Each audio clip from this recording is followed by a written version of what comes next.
Salut les tofu, c'est Zera et aujourd'hui on se retrouve dans une critique de la saison 2 de Wakfu. Il y a un mois, j'ai sorti ma critique sur la première saison de Wakfu, et je ne m'attendais pas du tout à ce que ça vous plaise autant puisque vous avez été nombreux à me demander une suite. Et ça tombe bien puisque pour rien vous cacher, si j'ai lancé ce projet des critiques, c'est tout simplement parce que j'avais envie de vous parler de cette saison 2. D'ailleurs au passage, j'en profite pour vous dire un grand merci parce qu'on a atteint les 5000 petits tofos sur la chaîne et ça me fait extrêmement plaisir. Honnêtement, je ne pensais pas que l'on arriverait jusque là et ça me pousse à continuer et à produire des projets encore plus gros et encore plus fous. Mais je ne dirai rien de plus pour aujourd'hui si ce n'est un grand merci. Aucun tofu ne s'était enflammé à ce point dans l'histoire du Crossmose. Mais bon, revenons à la vidéo. Donc l'histoire se déroule quelques mois après que Nox ait attaqué le royaume Sadida. Nos héros ont repris le cours de leur vie tandis qu'Evangeline n'arrive toujours pas à faire son deuil, car elle est convaincue que Tristepin est toujours en vie, et elle décide de partir seule à sa recherche. Alors qu'est-ce que j'ai pensé de cette deuxième saison? Déjà, ce qu'il faut savoir, c'est que pour faire cette critique, j'ai dû regarder tous les épisodes de Wakfu à nouveau, afin que ma critique soit la plus construite possible. Et forcément, je n'ai plus le même regard sur la série qu'à l'époque où j'étais gamin et que j'attendais avec impatience que l'épisode du samedi matin sorte sur la télé. Car avec le temps, j'ai développé un esprit un peu plus critique. Donc aujourd'hui, cette saison 2, je l'aime bien, mais je la trouve pas extraordinaire. Elle avait le potentiel pour surpasser la première saison, que je trouve aujourd'hui encore toujours exceptionnelle, mais elle ne l'a pas exploité. Dans cette critique, on va parler rapidement de l'animation et des musiques, puis on s'attardera plus en profondeur sur le scénario. Alors l'animation de la saison 2, je n'ai strictement rien à dire, c'est juste magnifique. Autant dans la saison 1, les premiers épisodes étaient un peu vides, mais dans cette saison 2, tout est super bien détaillé dès le premier épisode. Les combats sont très fluides et les images très colorées, ce qui correspond parfaitement à l'ambiance qu'ils essaient d'instaurer, donc en termes d'animation, c'est un sans faute. Concernant les musiques, dans sa globalité, c'est excellent, je regrette juste de ne pas avoir eu un thème pour Kill Bill, car je trouve que ça lui fait vraiment défaut. Dans la saison 1, même le Corbeau Noir et Vampiro avaient un thème et ça rendait leur passage vraiment épique et unique. Et c'est justement ce qui fait défaut à Kill Bill. Il n'a pas de musique pour le porter au rang de héros emblématique comme Nox. Alors certains m'ont dit que si Kill Bill avait eu un thème, on aurait su qu'il était méchant dès le premier épisode. Or, pas du tout, un thème pour le personnage ça ne veut pas dire forcément un thème comme Nox. C'est sûr que quand tu entends le thème de Nox, tu sais qu'il vaut mieux éviter de lui demander l'heure. Mais un thème ça peut être aussi très doux comme celui d'Alibert par exemple. Et ce qui aurait été bien pour Kill Bill c'est d'avoir deux thèmes. Le premier qui le met assez en valeur comme roi héliatrope, puisqu'à ce moment-là de l'histoire il prétend être le roi des héliatropes,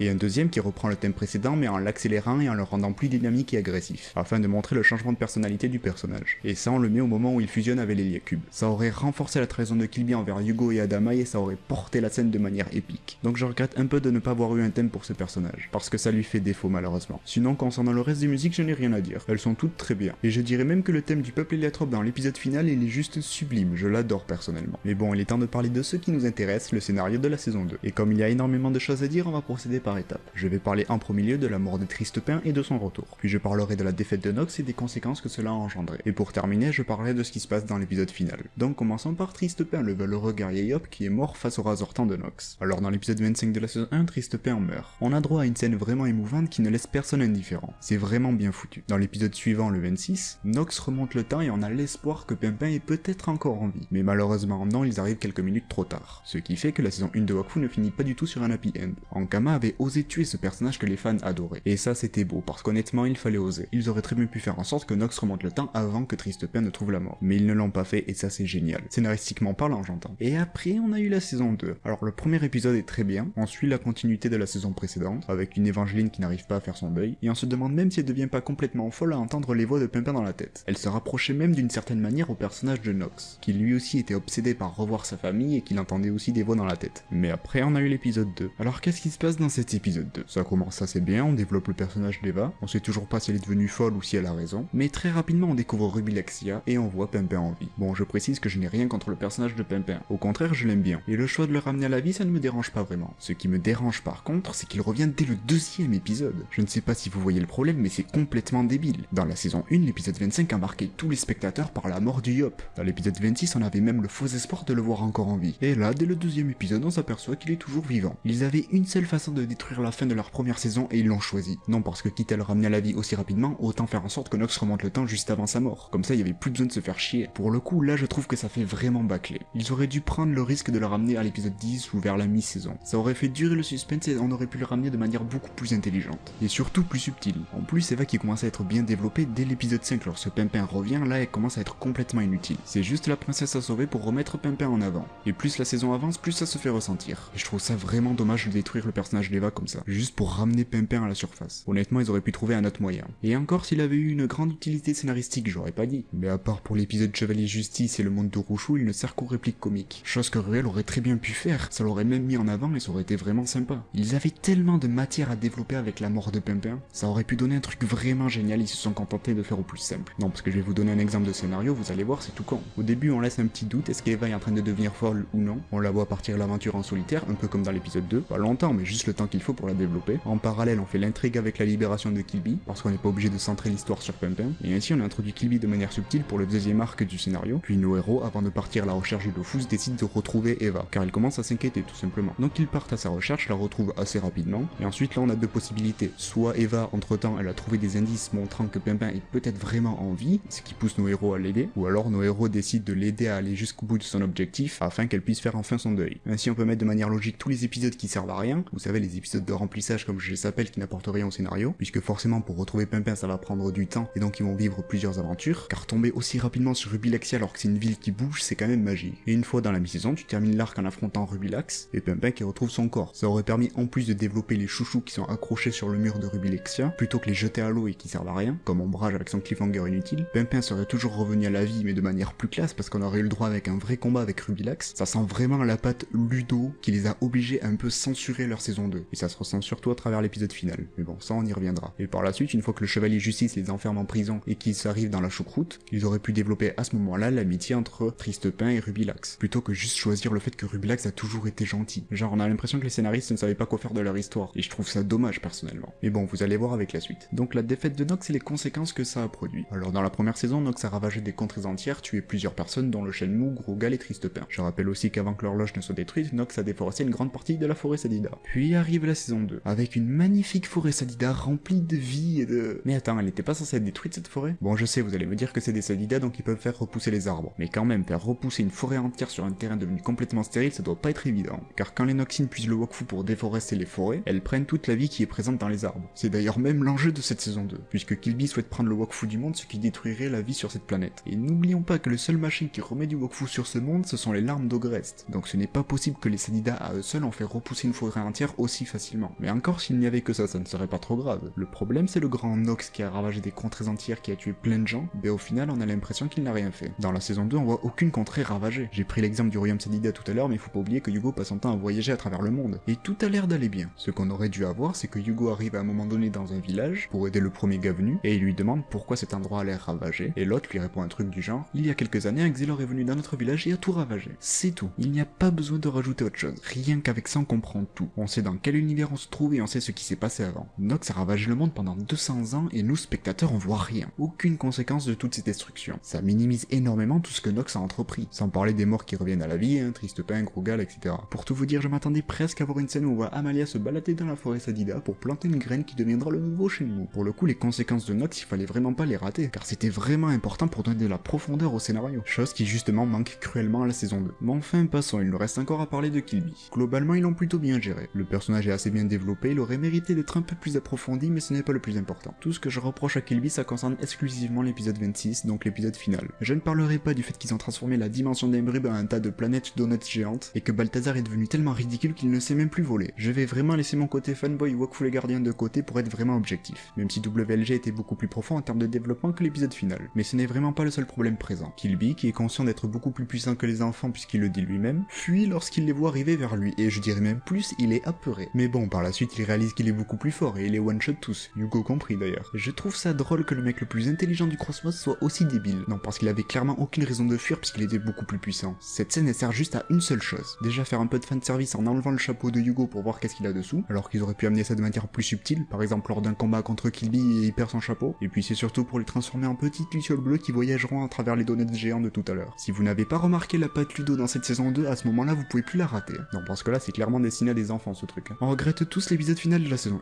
1. Après certains m'ont dit que si Killby fuyait c'est parce qu'il ne souhaitait pas faire du mal à son peuple. Une hypothèse assez intéressante mais quand même un peu bancale. Parce que bon, il a quand même déclenché 2 guerres qui ont tué des millions d'héliatropes. Mais passons, après 10 000 ans il cherche peut-être à se repentir vous me direz. Sauf qu'il livre Adama à un démon, qu'il enferme Grogal dans une machine, et qu'il fait souffrir Balthazar sous les yeux des enfants héliatropes. Donc pour le côté je ne veux pas faire de mal à mon peuple, on repassera. Après l'idée je ne veux pas faire souffrir mon peuple n'est pas trop mal. Perso je l'aime bien, mais rien ne nous le montre, car même lors des dialogues il ne parle que de sa sœur et pas de son peuple. Donc si c'est effectivement ce qu'Ankama avait prévu, là c'est complètement raté. Puis faut pas oublier Shinonome au passage. Quoi, vous vous rappelez plus de Shinonome? Mais si, vous savez, la petite sœur dragonne de Killby, celle qu'on attendait tous avec impatience, la seule qui a toujours compris Killby, celle qui aurait pu ramener des révélations, montrer une dragonne méchante, et même rendre la tragédie de Killby encore plus forte. Vous ne voyez toujours pas? Ah mais oui c'est vrai, j'oubliais, Ankama a complètement bâclé son développement. Pour tout vous dire, j'avais envie de faire une vidéo centrée sur ce personnage, mais malheureusement j'ai dû vite arrêter parce qu'on a rien sur elle. Le personnage est vide, tous les héliotropes ou tous les dragons à travers les jeux ou l'anime ont tous été développés, sauf Shinonome. Globalement c'est quoi Shinonome? C'est la sœur dragonne de Killby, elle a toujours soutenu dans ses projets puis elle a fini par mourir lors de la guerre contre les méchasmes. Alors on peut me dire pourquoi elle trahit Killby dans l'épisode 26? Non, parce qu'il faut pas oublier que ça fait 10 000 ans qu'elle est dans son petit Dofus là. En gros elle a eu la même punition que Killby, elle a été enfermée pendant 10 000 ans toute seule. Et son frère aurait enfin pu la libérer mais non, elle le trahit pour rester enfermée. C'est débile, c'est juste débile, je suis désolé. Ils avaient enfin la possibilité de développer ce personnage et ils ne l'ont pas fait. Ça aurait pu donner un truc vraiment énorme. Avoir une dragonne méchante, je sais pas si vous vous en rendez compte mais ça aurait été vraiment ouf. Non, parce que là tous les héliotropes et tous les dragons, à part Killby du coup, sont tous gentils. Ça fait 10 000 ans qu'elle est enfermée dans son putain de Dofus, tu vas pas me faire croire qu'elle veut pas sortir. Et si elle a constamment soutenu Killby, pourquoi le trahir maintenant? Genre elle aurait pas pu avoir sa crise de conscience durant la guerre. Non, elle a bien attendu que tout le monde meure pour lui dire qu'en fait elle était pas trop d'accord avec lui. Elle a eu la même personnalité qu'Adamai, le dragon qui suit bêtement les choix du héros. C'est d'ailleurs pour ça que j'ai hâte de voir le développement d'Adamai dans la saison 3 car ça promet enfin d'être intéressant. Et voir ce qu'ils ont fait de Shinonome et la rendre aussi linéaire, je trouve ça vraiment dommage. Car il y avait tellement matière de faire un truc beaucoup plus profond. Là j'ai juste l'impression qu'elle l'a trahi parce que le scénariste ne savait pas comment faire pour que le méchant perde. Et au final c'est exactement ce qui se passe puisque si Shinonome l'avait suivi, elle serait enfin libre. Et ensuite ils auraient pu faire un autre affrontement avec Hugo et le peuple héliatrope. Et rendre ce final à la hauteur de celui qu'on a dans la saison 1. Parce que là pour le coup on reste sur notre fin et je trouve ça vraiment dommage. Parce que cette saison 2 avait tous les éléments scénaristiques pour faire un truc vraiment énorme. Mais à chaque fois ils ne les ont pas utilisés, je trouve ça juste dingue. Quand on voit le développement qu'il y a eu dans la saison 1, on peut se dire qu'ils auraient quand même pu faire quelque chose de mieux qu'un triste P qui ressuscite en 3 minutes et une Shinonome qui trahit Killby sur un coup de tête. Parce que là ça manque cruellement de développement. Les idées de base elles sont bonnes mais elles sont jamais exploitées, je trouve ça dommage quoi. Mais ça honnêtement je pense pas que ce soit la faute d'Ankama. C'est en grande partie à cause de Ludo ça. La saison 1 elle leur a fait un peu peur parce qu'elle était un peu trop mature, du coup ils ont dû demander à Ankama de se calmer un peu pour rendre la saison 2 un peu moins dark. Parce que c'est sûr que si on aurait suivi ce que j'ai dit en ramenant Pimpin vers la mi-saison avec un vrai affrontement avec Rubilax qui souhaitait envahir le monde avec son armée de chouchous et créer son amitié avec Pimpin lorsqu'il se fait trahir par Rouchou, sans oublier créer une scène finale avec Killby et Shinonome contre le peuple héliatrope, c'est sûr ça aurait été un peu plus sombre que ce qu'on a eu. Mais en fait ça serait juste resté dans la continuité de la saison 1. Et donc justement ça aurait été excellent. Alors certes cette saison 2 elle est bien, mais elle est juste bien. Et je trouve ça dommage quand on voit ce qu'était la saison 1 de Wakfu. Se contenter de faire un truc juste bien alors qu'ils auraient pu faire un truc juste énorme, c'est quand même dommage. Je l'aime bien cette saison 2 mais je regrette vraiment qu'elle soit pas plus approfondie et plus développée. C'est d'ailleurs pour ça que je disais dans ma vidéo sur le teaser de la saison 3 que j'avais un peu peur pour la suite du développement. Mais bon, techniquement il n'y a plus Ludo pour leur mettre des bâtons dans les roues donc ça devrait aller. Enfin voilà, dites-moi dans les commentaires ce que vous avez pensé de cette saison 2. Et sur ce je vous dis à très bientôt les petits tofu, n'hésitez pas à vous abonner et me suivre sur les réseaux sociaux. Bye.